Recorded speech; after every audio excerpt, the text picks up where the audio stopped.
Hello everyone, 大家好. Welcome to AB Chinese, and in today's video we are going to learn about our family members. So as you can see from the list, there's going to be three main points. The first is I'm going to teach you guys the terms for everyone that is immediate relative to you. And the second point is I'm going to teach you guys a trick to learning Chinese, and that is really important, so I definitely don't want you guys to miss that. If you watch just one part of this video, please just watch that part. I'll leave a timestamp in the description if you want to skip over.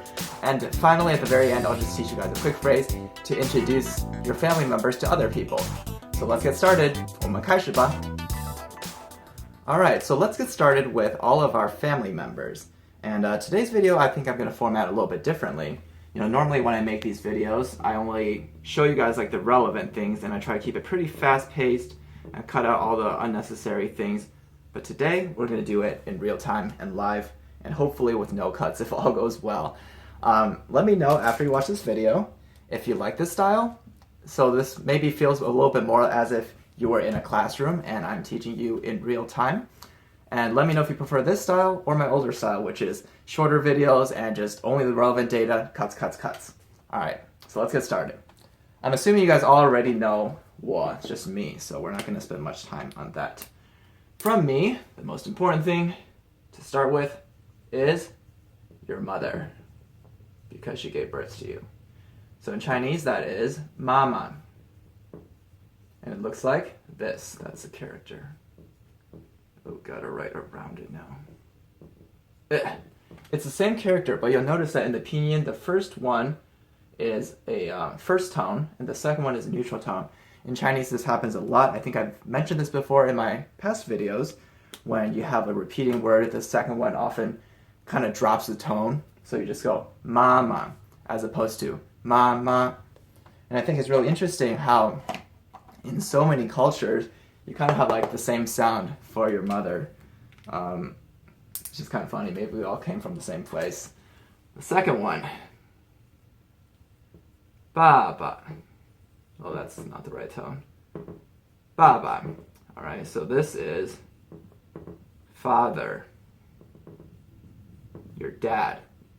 Again, in America, some people call their fathers like dada, or I don't know. It sounds very similar to a lot of different cultures. Let me know if you speak another language, if mama and baba sound like mom and dad in your cultures or in your languages. So this is mom, and this is dad. Oh, great.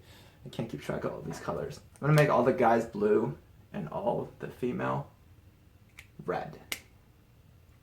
From there, if you have a spouse, if you're an adult, you have a husband or a wife, right? So, wife, let's start with that. That is, in Chinese, 妻子. 妻子. Oh, can't even write it. 妻子, that's wife. There's other terms for husband and wife too. A lot of people call their wives tai tai, and maybe some other terms depending on the region. In China, there's so many different regions and so many different, 土话, like colloquial sayings for, just everything. It's so different, but this is a very standard term. So 妻子, and then for husband, it would be 丈夫. Again, you notice that a lot of these second words, second characters, don't have a tone marker, all right? And 丈夫 looks like this, 丈夫, and that is your husband. So husband and wife. 妻子, 丈夫. From there, let's talk about if you are an adult and you have kids, you are married with your 丈夫 or 妻子, and now you have a kid. You might have a daughter.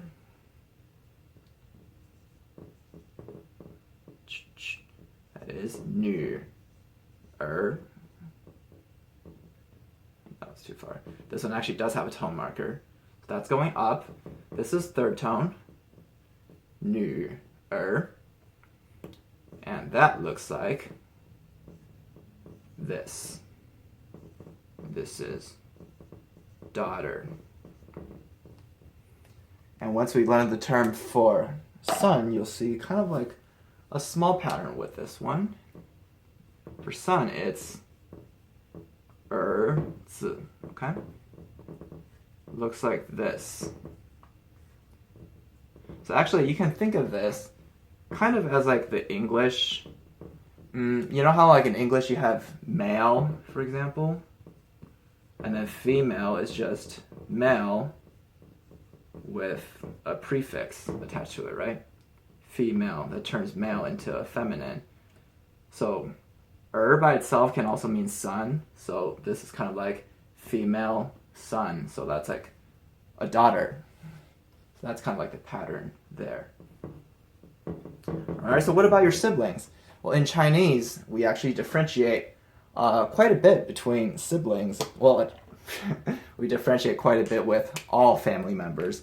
So actually, we're only covering the immediate family members today, but if we cover all the family members, that will be very, very long and complicated. So let's start with, you're here. Let's talk about your sister, your older sister, and your younger sister. For older sister, that is 姐姐,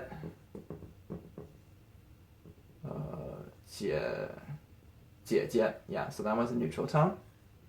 And it looks like this.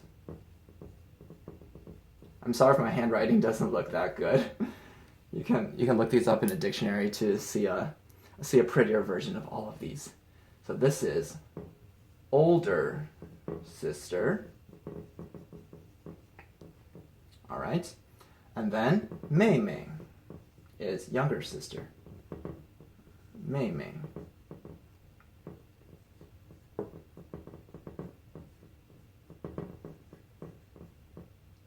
So another thing you can notice is that all of the female ones, except for 妻子, have this new character, okay? It turns the character, well, I shouldn't say turns the character feminine, but it indicates that there's something feminine about it.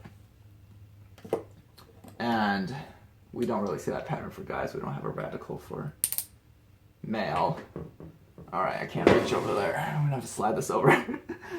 And then on your brother's side, you have older brother. 哥哥. That's older brother. And it looks like this. 哥哥. This is older brother. Oh, I just realized I forgot to mark this one. Hold on. Younger sister. Yeah, younger sister is 妹妹. 哥哥 is older brother. And then for younger brother, you have 弟弟.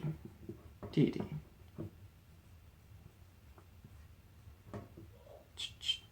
Looks like that. So much less of a pattern there for the guys.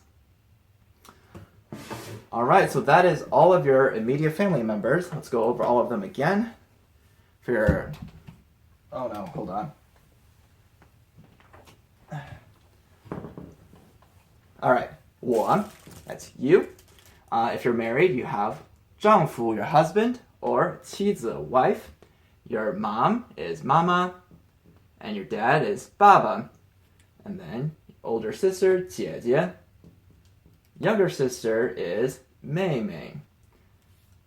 Older brother is 哥哥. Younger brother is 弟弟. I forgot to mark that one too. And then finally, your daughter is 女儿, and your son is 儿子. So this is your younger brother. And that is everything here. I will teach you another bonus phrase, actually. I just thought of this, because this one's actually really easy to remember. How do you say your cousins? In Chinese, even though you do differentiate still between an older cousin or a younger cousin, all you have to do to change, let's say 弟弟, to change a younger brother to a younger male cousin, you just add this character, biao.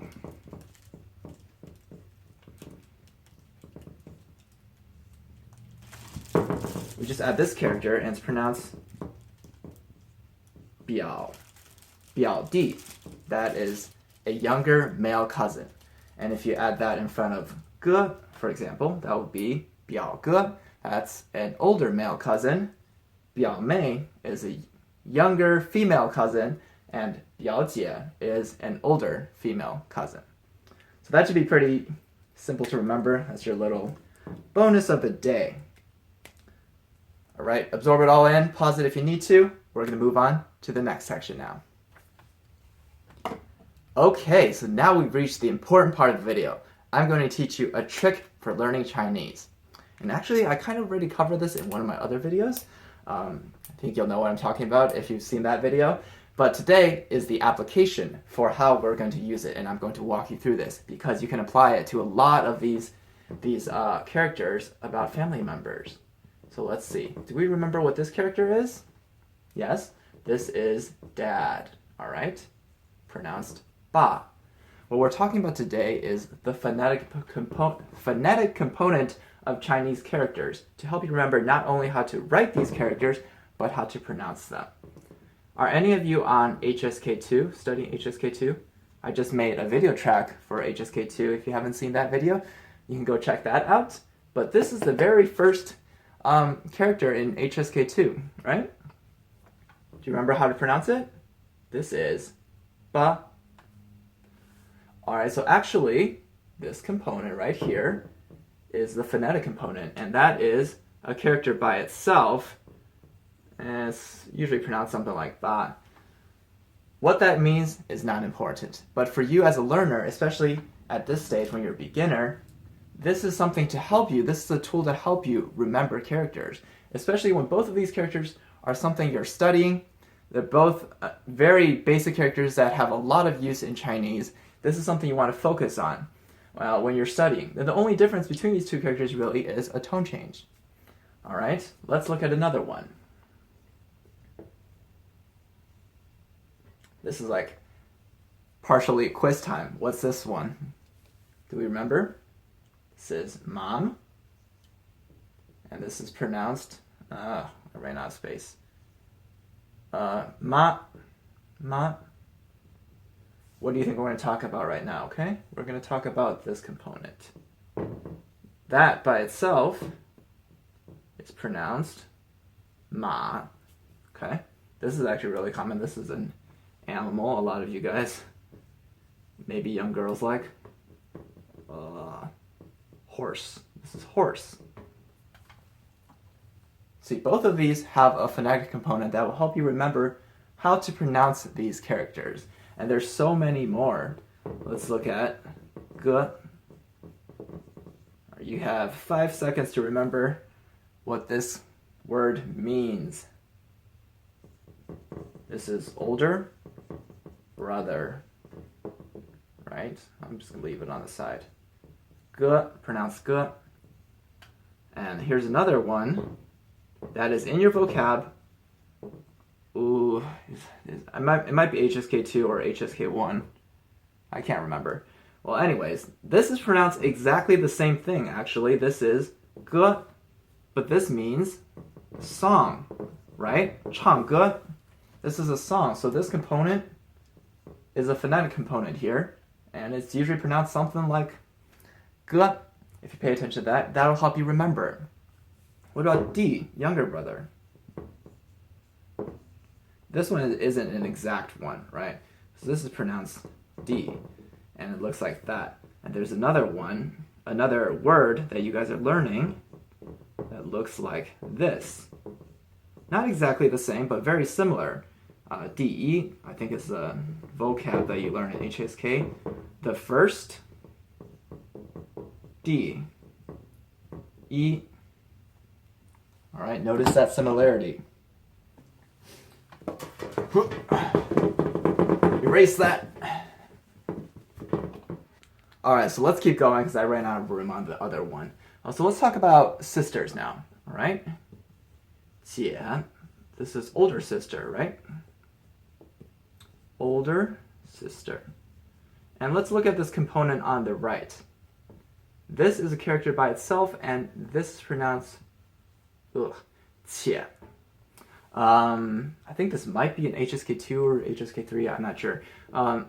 This is something you guys might know. 而且. 而且. It means something like moreover. So while this is not like a direct spelling for spelling similarity like 哥哥, this is still very similar, and you can see the similarities. This is something to help you remember, and I think in that regards it serves its purpose. The next one we're going to look at is May, right? Younger sister. Younger sister, and the component on the right, this is pronounced Wei. This is a more advanced character, and it means something like not. So you don't have to worry about that one for now. It's a little bit rare in everyday life. Again, not an exact spelling for spelling, pinyin for pinyin, pronunciation similarity, but they all sound very, they kind of sound the same, and they rhyme. That was a bad way of explaining it. But the point is, if you guys are finding yourself forgetting a character, and all of this is just strokes to you, you're just writing stroke after stroke, whatnot, and maybe a lot of people, will write a character 10 times at a time, 20 times at a time. That's not a good way to remember things. You have to look for patterns. Patterns is what's going to help you remember characters, because it helps you assign a meaning to something that's otherwise meaningless. So if this is not something you guys are practicing yet, I highly suggest you do it. Go through all the characters that you've learned, look for characters that look the same or sound the same, and see if you can find some of these similarities in it. So the last thing I just want to leave you guys with is we're going to talk about introducing family members. The first thing is that when you're introducing family members, you generally drop the da, so to indicate possession, since it's more of a relationship and not necessarily a possession. You say 我妹妹 to say my sister, my younger sister. 我爸爸, my dad, instead of 我的爸爸, for example. And to introduce someone is 介绍. That's the verb to mean to like introduce to someone. So obviously if you're meeting someone new and you have a family member with you, say like your mom, you could just say 这是我妈妈, this is my mom, and that's pretty straightforward. But if you want to be a little bit more maybe formal, or if you just want to say that you're going to introduce your mom, you can say 我给你介绍一下. 我给你介绍一下. 这是我妈妈. Let me introduce to you real quick. This is my mom. Oh, and there's another really good key term in that phrase as well. 一下. It means like real quick, or taking a short bit of time to try something out. So in this instance, it means real quick. Let me introduce you real quick to my mom. 我给你介绍一下. 这是我妈妈. This is my mom. Alright guys, this was a very long video, and I did not intend for it to be this long, but that's how it turned out because I didn't cut anything. But let me know if you guys like this kind of videos, and if you do, I can definitely make more of these videos. But I hope you found this video helpful, and now you should know all of your immediate family members. Leave a thumbs up if you liked it, and subscribe to my channel for more videos. Okay, I'm going to stop talking. Have a great day, and see you guys next time. 下一次再见了，拜拜。